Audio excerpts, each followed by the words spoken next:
با مقصد رشد مؤسسه‌های تومکتبی، فعالیت ایجادی و مهارت کسبی مربیان، آموزش بررسی تجربه پیشقدم مربیهای مؤسسه‌های تعلیمی تومکتبی در ولایت ختلان آزمون بهترین کودکستان سال آغاز یافت. دور اول این آزمون در شهر و ناحیه‌ها ماه فوریه از ناحیه واسع آغاز گردید. در ناحیه واسع 4 مؤسسه تحصیلاتی تومکتبی فعالیت نموده، در آنها 340 نفر کودکان با تعلیم و تربیت فرا گرفته شدند.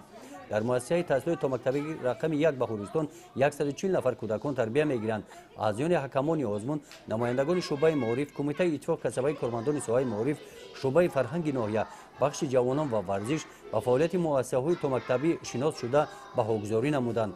از روی شرط‌های آزمون برای دریافت و آشکار کردن کودکستان بهترین با برنامه تعلیم و تربیت کودکان سین تومکتبی آشنایی پیدا نموده، با تجربه کاری مدیر مؤسسه تومکتبی و مربیان شناس گردیدند.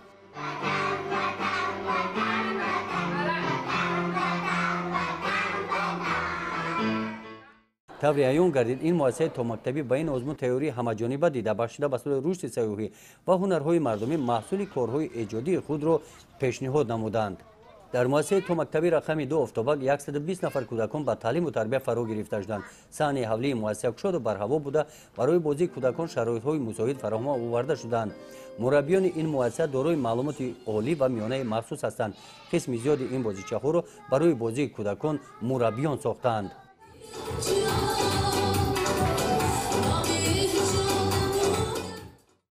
در ناحیه واسع 2 مؤسسه تومکتبی در جماعت‌های دهات فعالیت می‌نماید. مؤسسه تومکتبی رقم 3 در جماعت دهاتی به نام خدای رجبوف در دهه رحمانبردی واقع می‌باشد. در این مؤسسه 40 نفر کودکان با تعلیم و تربیت فرا گرفته شدند.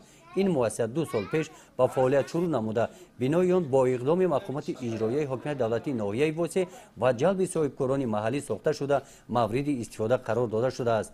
در جماعت دهات توگرک مؤسسه تومکتبی رقم 4 نو تشکیل است. از فعالیت آن 6 ماه سپری گشته باشد هم در این دوره مربیها با نتیجه های خوب نائل گردیدند.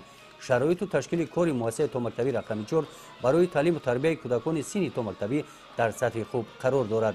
مقصد برگزاری آزمون بهترین کودکستان سال بلند برداشتن مقام تحصیلات تومکتبی در شرایط امروزه و نشان دادن افضلیت تحصیلات تومکتبی در پیشرفت جامعه میباشد.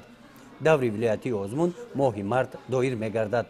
گزارش خواجه نظریف خدای نظر ظهورов از ناحیه واسع برای برنامه اطلاعاتی نوید.